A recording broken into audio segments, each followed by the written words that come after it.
সময় সংলাপে স্বাগত জানাচ্ছি আমি তুষার আব্দুল্লাহ। সময় সংলাপে আমার সঙ্গে যোগ দিয়েছেন অনিমেষ সাহেব এবং আসনা হাবিব ভাবনা। আপনাদের দুজনকে স্বাগত সময় সংলাপে। ভাবনার কাছে জানতে চাই যে জীবনের যে আনন্দ ভাবনাটা আপনি কিভাবে ভাবেন? বেঁচে আছি এটা একটা আনন্দ, সুস্থ আছি আলহামদুলিল্লাহ এটা একটা আনন্দ। আমার আম্মু আব্বু দুইজনই বেঁচে আছে, আমার ছোট বোন আছে। আই থিঙ্ক এটাই আনন্দ। এটাই আনন্দ।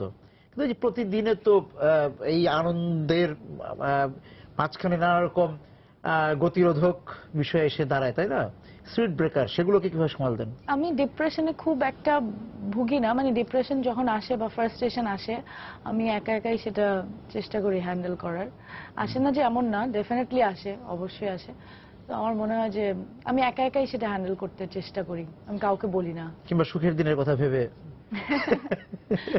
হ্যাঁ, অনিমেষ দা, আপনার কাছেও কি কথা জানতে চাওয়া যে এই গতিরোধক তো আসে, তাই না? জীবনে আসে, বিভিন্ন সময় আসে, প্রতিদিন আসে, নানা সময় আসে। সেটা ওই যে ভাবনা যেটা বললো যে কখনো ও টের পেতে দেয় না, আপনিও কি লুকিয়ে সেটা সামাল দেন কিনা, আড়ালে সামাল দেন কিনা? আড়ালে সামাল দেওয়া সম্ভবত হয় না, কারণ এটা আসলে প্রকাশ পেয়েই যায়। কারণ আসলে মুখভঙ্গি দেখলেই তো বোঝা যায় যে আসলে ভিতরে কি চলছে। আমি মনে করি যে এটা আমি লুকাতে পারি না, এবং আমি মনে করি যে এটা আসা দরকার আছে, তাহলে মানে সুখটা তো তাহলে পাওয়া যাবে না যদি দুঃখের অনুভূতিটা না আসে আমাদের ভেতরে।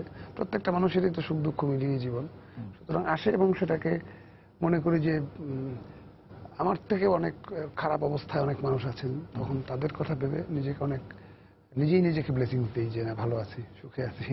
এবং এই যে আমি যে ভালো আছি, ওই যে যেটা অনিমেষ দা বললেন, সেটা যে প্রকৃতিকে দেখেও তো বোঝা যায় যে প্রকৃতির দিকে তাকিয়ে যে প্রকৃতি তো আমাকে ভালো রাখে, হ্যাঁ, প্রকৃতি আমাকে সুন্দর রাখে। সেই দিকে প্রকৃতির সঙ্গে কতটা নিজের যোগাযোগটা তৈরি করে থাকেন?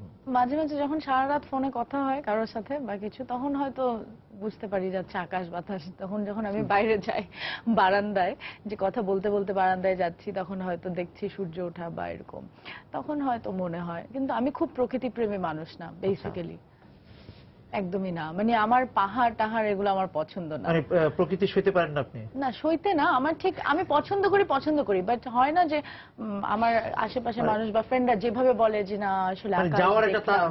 একটা তারা বা তারা যে আমি নদীর কাছে যাব, পাহাড়ের কাছে যাব, এরকম না, আমি যাব, হয়তো যাব, কিন্তু আমি সেটা ওইভাবে ফিল করি না যে আমি নদীর কাছে যাব, সমুদ্রে পা ভেসে যাবো। It's not like that. আমি পছন্দ করি, বাট আমি যাই না। আমার কাছে মানে আমি এভাবে বলি না, বা আমি ওরকম না, বাট আমার ভালো লাগে। আপনার কি আপনার আপনি কি তাড়না বোধ করেন কিনা? আমি অবশ্যই প্রকৃতি আমাকে আমি মনে করি যে প্রকৃতি আমাকে আমার মনোভাবনা পরিবর্তন করে। যে আমি খুবই যেতে চাই প্রকৃতির কাছাকাছি, কিন্তু যদিও যাওয়া হয় না। আমাদের সবার বাস্তবতা এমন যে তখন আমরা ঢাকার মধ্যে যতটুকু প্রকৃতিকে উপভোগ করা যায়। যারা আমার খুব প্রিয় জায়গা চারুকলা ইনস্টিটিউট, আমার চারুকলা আমি পড়েছি, অনেকটা বছর আমি কাটিয়েছি। তো প্রকৃতি আর দেখা সম্ভব না, তবে ভাবি মাঝে মধ্যে রাতের বেলা হোক দিনের বেলা হোক একবার যাই। গাছগুলো আমার পরিচিত, ওখানকার যে বড় পুকুরটা আছে, শুকনা পুকুর, ওইটা আমার পরিচিত। তো আমার ওইখানটা খুব ভালো লাগে, এবং সপ্তাহে একবার দুবার যাওয়ার চেষ্টা করি। একলা হয়ে যেতে ইচ্ছে করে না ভাবনা কখনো? প্রতিদিন ইচ্ছে করে আমার যে আমি আর কিচ্ছু চাই না, আমি পথে একা হেঁটে যাই পথে। হ্যাঁ, আমার এভরিডে ইচ্ছে করে এটা, এভরি সিঙ্গেল ডে। এখন ইচ্ছে করছে, কিন্তু এখন তো আর যাওয়া যাবে না। আপনার? ওই তো একা হতে ইচ্ছা করে কিনা জানি না, কিন্তু একাই তো আমরা আসলে প্রত্যেকে, মানে বৃহত্তর অর্থে চিন্তা করলে কিন্তু যে আপনি দিনের একটা বড় সময় কিন্তু একাই থাকেন। এবং যারা স্পেশালি যারা আসলে লেখালেখির কাজ করেন, কিংবা আমার কাজটা অনেকটা বেশি, যে আমার লিখতে হয় অনেক সময় চিন্তা করতে হয়। সুতরাং আমি কোনো জব করি না, তো আমি ফ্রিল্যান্সার। তো আমাকে অনেক দীর্ঘ সময় একা থাকতে হয়, এবং একা থাকতে আমি এনজয় করি অনেক বেশি। আমি কথা বলি, প্রত্যেকেই বলে আসলে আমি জীবনকে উপভোগ করা যায় একা থেকে? যায় প্রচন্ড রকম যায় মনে করি। আপনার? হ্যাঁ, আমার তো মনে হয় যে যায়, অবশ্যই যায়। আমার যখন ডিপ্রেশন ছিল মাঝখানে একটা টাইমে, তো তখন যেটা করতাম যে আমি সবসময় খালি রুম খুঁজতাম, বা আমি কোনো খালি জায়গা খুঁজতাম যে আমি একা একা কথা বলতাম, বা আমি যার সাথে কথা বলতে চাই সেটা অভিনয় করতাম যে আমি তার সাথে কথা বলছি। তো এরকম হতো আসলে, বাট আমার মনে হয় যে একা তো থাকা যায় ডেফিনেটলি। মানে দেয়াল খুঁজে বেরিয়েছেন এক সময়?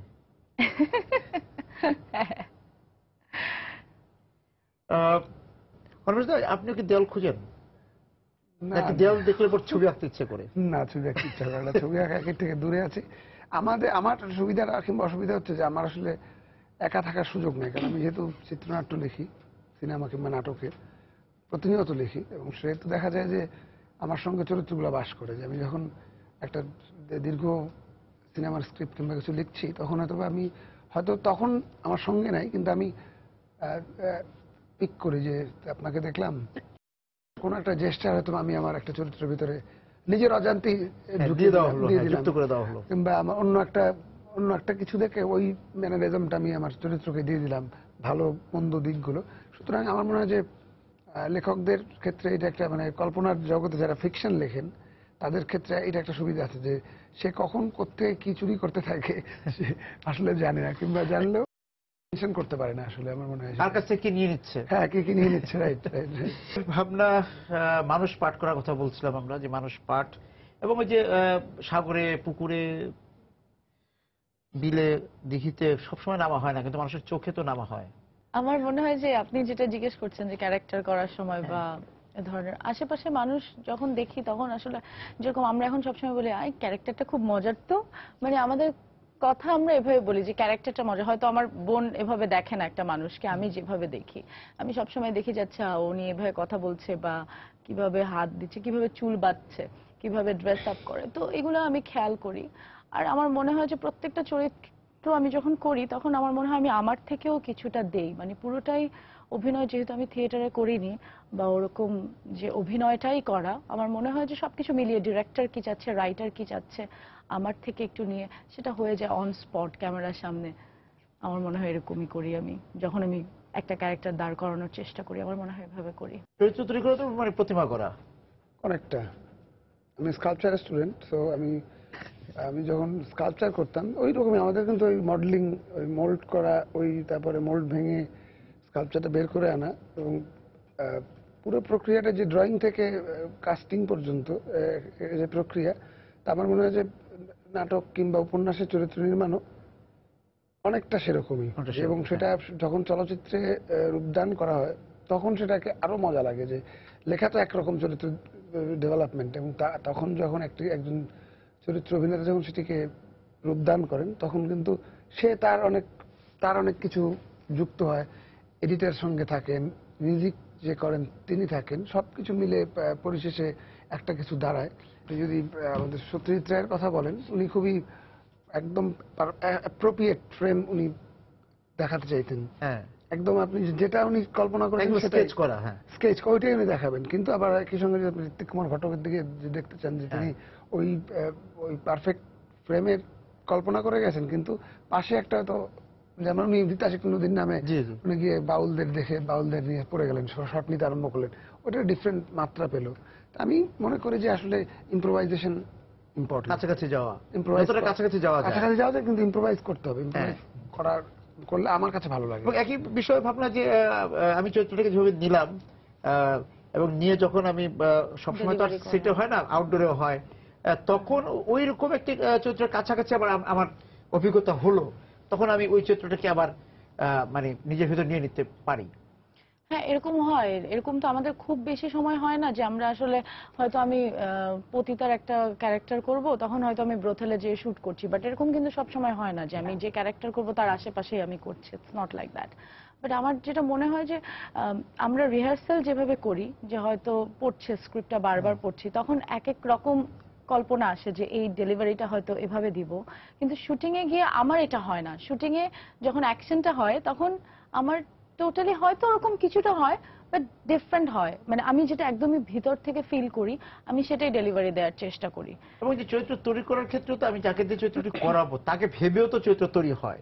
নিশ্চয়ই, নিশ্চয়ই। মানে এটা তো আমাদের, এটা তো মানে আমাদের না, এটা পৃথিবীর সব সব সময় জায়গাতেই হচ্ছে। এটা হয়ে যে আমরা যখন মোশাররফ করিমকে নিয়ে একটা নাটক করি, তার জন্য যে স্ক্রিপ্টটা যেভাবে লেখা হবে, তার ডায়লগ প্যাটার্ন যেমন হবে, আবার চঞ্চলকে নিয়ে করলে আর এক রকম। মানে আপনার এরকম আফসোস হয় না যে আপনি নাটক নিতে শুরু করলেন, কিন্তু যখন শুরু করলেন তখন এরকম কাউকে কাউকে আপনি হারাচ্ছেন, অবশ্যই, যে তাকে পাচ্ছেন না?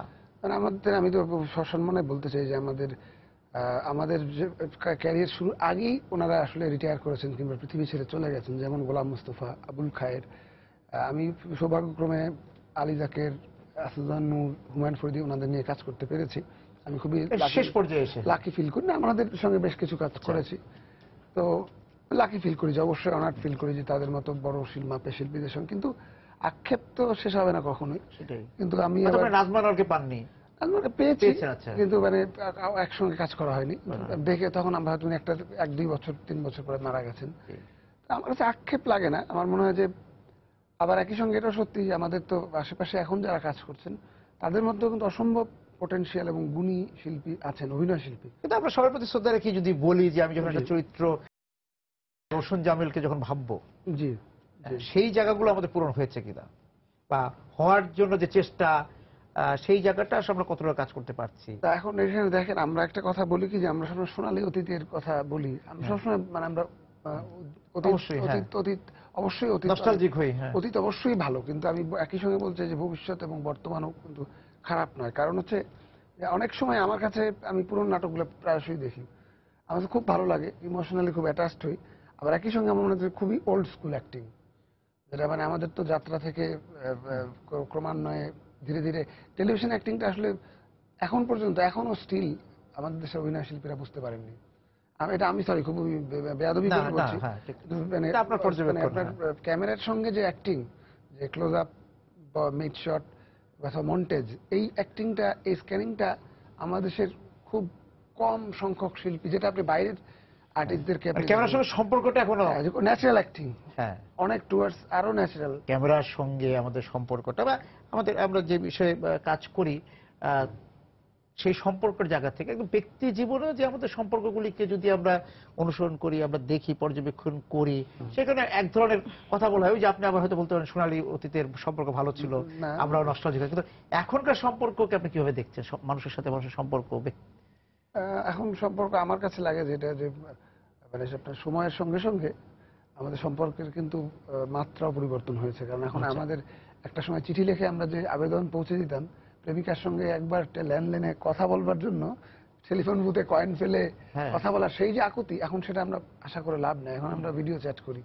সুতরাং এখন সম্পর্কের, এখন প্রেমপত্রের কোনো আবেদন নাই, এখন আর SMS প্রতীক্ষা, কোনো প্রতীক্ষা, অপেক্ষা, এগুলো ওয়েটিং, ফল ওয়েটিং এ থাকে। এখন এখন কোনো প্রতীক্ষা নাই যে ওই ফোনে ফোন দিলাম মা ধরে ফেলবে, এখন দেওয়া যাবে না, কিংবা গোপনে অন্য বান্ধবীকে দিয়ে ফোন, কণ্ঠস্বর পরিবর্তন করা, এগুলো নাই।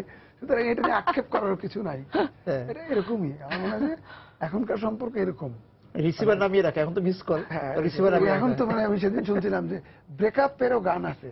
আচ্ছা, ব্রেকআপ হিন্দিতে একটা গান শুনলাম, ব্রেকআপ করার গান, উৎসব, এটা একটা ফেস্টিভ্যাল, সম্পর্ক ভেঙে দেওয়াটা উৎসব। তো আমার কাছে মনে হয় যে এটা হতে থাকবে, এবং এটাকে স্বাগতম জানাতে হবে আমাদেরকে। কিন্তু সম্পর্ক ভেঙে দেওয়া, কিন্তু সম্পর্ক গড়ার যে একটি নির্মাণ প্রক্রিয়া, হ্যাঁ, সেই জায়গাটা আপনি যেটা বলেন, সেখানে সাধনাটা, সেখানে সময় দেওয়াটা কমে গিয়েছে। এখন কি সবই খুব সুলভ, সুন্দর সবসময় থাকবে, কিন্তু সেটার বলার ভঙ্গিটা হয়তো বদলে যাবে। যে এখন আমরা যেভাবে, এখন আমাদের ছোট ইনবক্সে অপেক্ষায় থাকেন, কিন্তু কোন বারান্দার নিচে কিংবা কোন কলেজ বিশ্ববিদ্যালয় ফেসবুক লাইভে চলে যাচ্ছে, হ্যাঁ, লাইভে চলে যাচ্ছে, হ্যাঁ। কিন্তু এগুলো তো আবার একসময় অনাধুনিক হবে, হ্যাঁ, চিঠির মতো এগুলো একসময় মেয়েরা যে পাউট করে, এই যে আমি সেদিন ওদেরকে বলছিলাম যে আমাদের নেক্সট জেনারেশন হাসতে হাসতে গড়াগড়ি খাবে যে তোমরা কি অনাধুনিক ছিল, তোমরা এই ক্যামেরার সামনে মুখ বাঁকা করে হাসের মতো। তো যাই হোক, সম্পর্ক নিয়ে ভাবনার কথা শুনি। সম্পর্ক আমার সময় তো আসলে আমি চিঠি আমি কখনোই পাই নাই, বাট আমি চিঠি লিখেছি ডেফিনেটলি। তো আমি ডেফিনেটলি চিঠি লিখেছি, না আমি চিঠি লিখেছি। আচ্ছা, আমি চিঠি লিখেছি। আমার মনে হয় যে সবাই আসলে এই জেনারেশনকে নিয়ে খুব হাসাহাসি করে, তো আমাদের সিনিয়ররা সবাই এটা করে, মানে সুযোগ পেলে এই জেনারেশনের সবাইকে নিয়ে হাসাহাসি করা, যে এই জেনারেশনের কেউ চিঠি লেখে না বা কেউ বই পড়ে না, বা হাসাহাসি না, আমরা আফসোস করছি যে একটা অধ্যায় আমরা ভালো বলেছি, হ্যাঁ ভালো বলেছি। না না, আমার কাছে মনে হয় কি, আসলে ফ্যামিলি এনভায়রনমেন্ট, বা আসলে আমি যেরকম, হয়তো আমার ইচ্ছা, কারোর প্রতি যদি আমার ওই ফিলিংসটা হয় যে তাকে আমি হাতে চিঠি লিখবো, আমি তাকে ওইভাবে দিতে চাই, রুমালেও লেখা হতো, সেটা আসলে একদমই পার্সোনাল ফিলিংস আমার মনে হয়। এটা ইনবক্সের সময় বা হোয়াটসঅ্যাপ, ভাইবার এইসব আসলে কিছু যায় আসে না। আমার মনে হয় যে সম্পর্ক ভাঙ্গার যে উৎসব, সেটার তো একটা আমরা প্রভাব তো দেখতেই পারি। এটা খুব ফানি, এটা একটা হয়তো গান সিনেমাতে হয়। এমনিতেই আমরা যদি একটু বাস্তবে যদি দেখি ভাবনা, নিশ্চয়ই আমরা তো সবাই আছি একই বলয়ের মধ্যেই তো থাকি। সেই জায়গা থেকে আমরা দেখি যে সম্পর্কের ব্যাপারে যে এক ধরনের আন্তরিকতা, এক ধরনের ভাবনার যে জায়গাটা, হ্যাঁ সেটা সবার ক্ষেত্রে সমান না। হ্যাঁ সেটা বলছি। আমার মনে হয় যে না, এখন একটু সবাই কেউ ছাড় দিতে চায় না এখন রিলেশনশিপে। আমার মনে হয় যে আমার মা যেভাবে আসলে ধৈর্যটা তার যেরকম ছিল, স্যাক্রিফাইসটা আসলে কেউ দিতে চায় না এখন, স্পেশালি মেয়েরা। কারণ আমি খুব, অনিমেষ আমাকে বলে আমি খুব ফেমিনিস্ট, তো আমার মনে হয় যে একটা রিলেশন টিকিয়ে রাখতে একটা মেয়ে অনেক বেশি এফোর্ট দেয়। মেয়ের এফোর্টটা অনেক বেশি থাকে, সে ম্যারিড হোক বা আনম্যারিড হোক হোয়াট এভার, বাট মেয়ের ইয়েটা বেশি থাকে। বাট এখনকার মেয়েরা আসলে এতটুকু ছাড় দিতে চায় না, এর জন্য আমার মনে হয় যে রিলেশনশিপ ঠুনকো হয়ে যাচ্ছে। কারণ এখনকার মেয়েরা আসলে এক চিল ছাড় দেবে না, আমি আমার বয়ফ্রেন্ডকে ছাড় দিব না, ওকে, বিকজ আমি অসম্ভব কনফিডেন্ট আমার নিজের প্রতি, এবং আমি জানি যে আমি আমার বয়ফ্রেন্ডকে ছাড়াও আই ক্যান লিভ, আমার হাজব্যান্ডকে ছাড়াও আই ক্যান লিভ, এবং আমার বিয়েই করতে হবে বা আমার রিলেশনশিপে থাকতে হবে, ইটস নট লাইক দ্যাট। তো আমি এভাবে মনে করি, এবং বেশিরভাগ মেয়ে আমার আশেপাশে আমার ফ্রেন্ডরাও এভাবে মনে করে যে আমাকে আসলে স্বাবলম্বী হতে হবে। আমাদের মারা যেরকম মনে করতো যে না, একটা ভালো ছেলের সাথে বিয়ে দিতে হবে, একটা ভালো ফ্যামিলি দরকার, এখন আসলে আমি নিজেই গাড়ি কিনতে চাই, আমি নিজেই ফ্ল্যাট কিনতে চাই, আমি নিজেই বিজনেস করতে চাই, আমি নিজেই সব করতে চাই। ইটস নট লাইক দ্যাট আমার হাজবেন্ড আমাকে কি করবে, I don't care about my husband, আমি নিজে করতে চাই। তো আমার মনে হয় যে এটার জন্য প্রেমিকা সুলভ আচরণটা আসলে কমে যাচ্ছে মেয়েদের, আমার মনে হয়। না সেটা কমে যাচ্ছে, সেটা আবার কিন্তু ছেলেরা কি ছাড় দিচ্ছে? ছেলেরা ছাড় দিচ্ছে, ছেলেরা কি বলছে? ছেলেরা বলছে ঠিক আছে। ছেলেরা আসলে ভাইয়া, টু বি ভেরি অনেস্ট, আমি এক একজন হয়তো 2% ছেলে এরকম হতে পারে, বাট মোস্ট অফ দ্য ছেলেরাই আসলে চায় যে আমার বউ আমার কাপড় ভাঁজ করবে, হ্যাঁ, আমার বউ আমাকে রান্না করে খাওয়াবে, আমি তোমার হাতে রান্না খেতে চাই, হ্যাঁ, বা আসলে এই ধরনেরই চায়। একটা ছেলে যতই শিক্ষিত হোক, যতই ওপেন মাইন্ডেড হোক, আসলে সে ওপেন মাইন্ডেড না। একটা সময় এসে সে বলবে যে না, এই ড্রেস পরা যাবে না, বা আউটডোরে শুটিং করা যাবে না, বা এটা ছেলেরা আসলে এরকমই। এই যে ভালোবাসা নিয়ে কথা হচ্ছে, আচ্ছা অনিমেষ দিয়ে শুরু করুক। এই যে ভালোবাসার স্বরলিপিটা যে বদলে আসলে কতটা গিয়েছে সেটা আসলে বলা মুশকিল। যে আমরা বললাম যে আবেগ তো আর চলে যায়নি, সেই একই আবেগ আছে, প্রকাশভঙ্গিটা হয়তো বদলে গিয়েছে। আমার কাছে লাগে যে এটা তো আসলে মুঠোবর্তী জিন তত্ত্ব, মানে জিন তো কথা বলে, মানুষ তো পরিচালিত করে না, মানুষকে পরিচালিত করে ভাবনা। যেটা একটু আগে বলছিল বিরতির আগে, যে ছেলেরা এরকম চায়, কারণ হচ্ছে আমরা তো আদিম সমাজ থেকে এখন যে পর্যন্ত উত্তীর্ণ হয়েছি, এখানে পুরুষরা সেই স্বীকার করবে, তারপরে মানে সব কঠিন কাজ পুরুষরা করবে এবং নারীরা ঘরে বসে রান্না করবে। এটা তো আমাদের যুগ যুগ ধরে প্র্যাকটিস করে এসেছি। এখন চাইলেই চট করে আমরা কিন্তু যে পুরুষ তন্ত্র, এটা কিন্তু বদলাতে পারবো না, কারণ আমাদের ভেতরেই আছে, জিনের ভেতরেই আছে যে পুরুষ, যে কারণে আমাদের দেশ জুড়ে আমরা দেখতে পাই যে নারীর প্রতি সহিংসতা দিনকে দিন বাড়ছেই। তো এটা আসলে আমাদের জিন পরিচালিত করে। কিন্তু আমাদের যদি শিক্ষা ব্যবস্থা এবং আমাদের জাতিগতভাবে যদি আমরা শিক্ষিত হয়ে উঠি, তখন কিন্তু, এবং আমি মনে করি যে সবাই কিন্তু এরকম না, সব পুরুষ কিন্তু নারীর প্রতি সহিংসতা করে না এবং সেটাকে সাপোর্টও করে না। যে শিক্ষিত হয়ে উঠতে পেরেছে, যে নিজেকে ওভারকাম করতে পেরেছে, তার সেই পুরুষত্বের জায়গা থেকে, তার সেই সিংহ আচরণের শিক্ষিত বলতে প্রকৃত শিক্ষিত আমি বলছি না, শুধু এডুকেশনাল কোয়ালিফিকেশন না।